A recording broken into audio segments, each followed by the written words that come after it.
So welcome to the 90-day Hypertrophy Project. I did this last year. I want to do this year, detailed a little bit better, try to video a little bit better.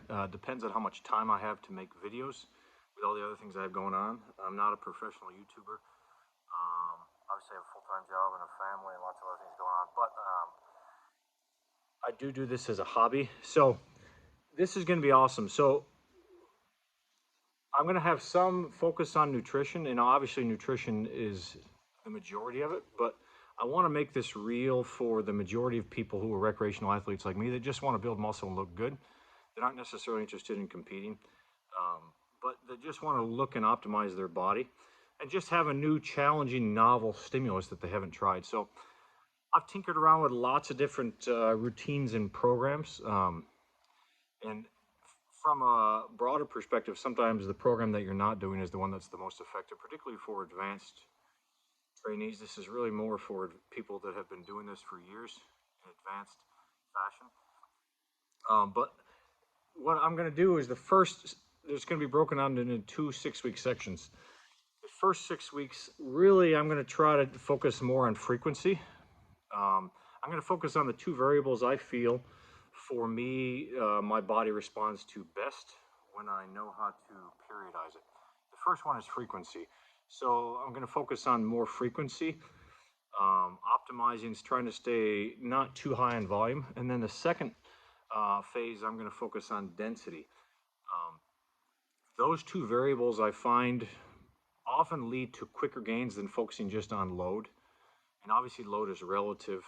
The stimulus is relative to the amount of tension your body's able to produce. There's multiple different variables other than just load.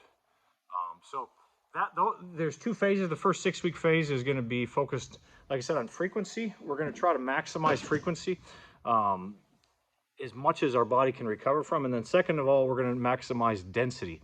We're going to try to push the muscle to get the maximum amount of density in the least amount of time.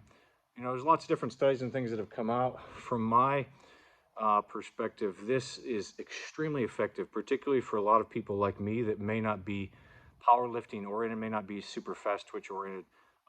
Your body responds amazing to it. So check this out. I'll detail the below. You guys can check out some cool gym equipment and just kind of follow along the journey and try doing it yourself as well, because it's just fun. It's a new novel stimulus. So as I was just describing, the 90-day Hypertrophy Project, the main objective is to try to get yourself in a state where you're hitting all three mechanisms of hypertrophy and you're optimizing frequency this first phase. So, you know, there's all sorts of research and studies out. You know, ultimately your own experience trumps anybody else's, you know, research on a rat, in my opinion. Doing this for a long time, and everyone's different, but from my perspective, particularly as a natural athlete, you have to optimize frequency. You just have to. You don't have that growth response from taking, you know, juice all the time that's just happening whether you train or not. You need that growth response post-train as much as possible. You need that growth hormone spike.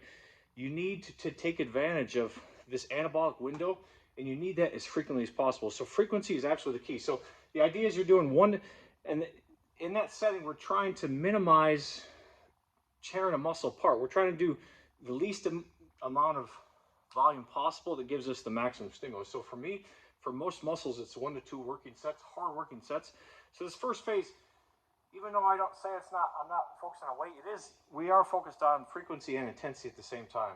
Trying to push the most amount of weight. For me, most of the time, it's in the 8 to 20 rep range, depending on if I'm working legs or if I'm working a different body part.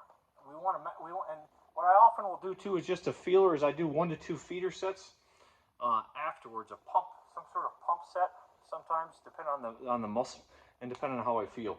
So it's just a traditional push-pull, but we've added quads in the push. We've added hamstrings and forearm and calves in the pull. So try this out, guys. Try training this way. Just change it up.